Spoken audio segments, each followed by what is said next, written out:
જય ભગવાન. હું નયન ડબારી પાછો. મારા વિડીયોમાં ઘણા લોકો એવું કોમેન્ટ કરી કે બોલે કાશ્મીરનો મુસલમાન કોણ છે? કાશ્મીરનો મુસલમાન બી મુસલમાન જ છે ભાઈ, એ કઈ અલગ નહીં. અને મુસલમાનને મજબૂર કોને કર્યા? એ માણસ નહીં, માણસ જ છે.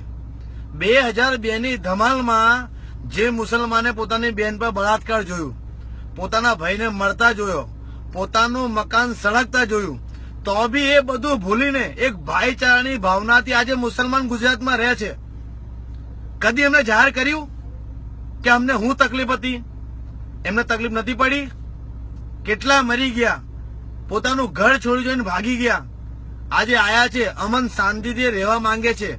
પણ આપણે જ નહીં ચાહતા કે આપણી જોડે શાંતિથી રહે. બોમ્બેમાં મુસલમાન નથી, કસાબે ત્યાં ફાયરિંગ ગયો તો ત્યાં હિન્દુ મુસલમાનો દંગો થયો હતો.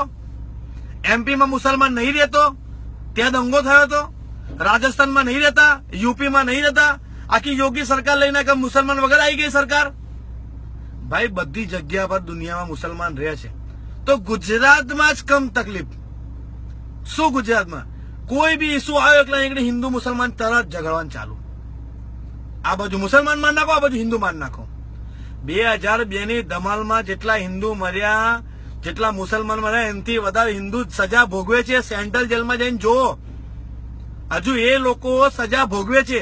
તમે ગયા એમને છોડાવવા માટે? એ તમારા માટે લડ્યા હતા. અને કોઈ મુસલમાન ગોધરા ટ્રેન હરગાઈ હતી, બરોડા કે બીજા કોઈ વિસ્તારમાં નથી હરગાઈ. સજા ઓલ ઓવર ખાનદાનને મળી, આખી કોમને મળી. બધા મુસલમાન વિરોધી હતા, બધા મુસલમાન ગુનેગાર હતા.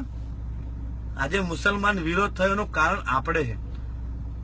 આપણે આપણા ઘરનું કોઈ બી લગ્ન પ્રસંગ હોય ને, આપણે એમને તમે ખાલી ઇન્વિટેશન આપો, ભાઈચારાથી લોકો એચએમ કરો, હિન્દુ મુસલમાન કરવું એ આપણું માનસિકનું કામ નહીં, આપણું માણસાઈનો ધર્મ નહીં. આપણે ઇન્સાન છે, આપણી ફરજ છે આપણે ભાઈ તરીકે રહો. એ જે રાજકારણને લડાવે લડાવે, પણ આપણીમાં એકતા હશે ને તો જિંદગીમાં આપણે લડી નહીં શકીએ. બાકી મારા ફાધરનું ઓપરેશન થયું, આજે 3 દિવસ ત્યાં બાયપાસ સર્જરી કરાવડાવી, તો બી હું તમારી સેવામાં છું. હું આજે કોઈ બી માલધારી સમાજની રેલીમાં હું અટેન્ડ નહીં થઈ શક્યો. કેમ કે મારા ફાધર બીમાર છે. આજે એમને રજા આપી. પહેલા હું મારું ઘર સંભાળું, પછી સમાજ સંભાળું. એટલે દરેકને મારી વિનંતી કે લડશો ના, આપણે ભાઈ તરીકે રહો. આપણે નહીં લડીએ ને તો કોઈ રોટલો નહીં શીખી શકીએ. જય ભગવાન.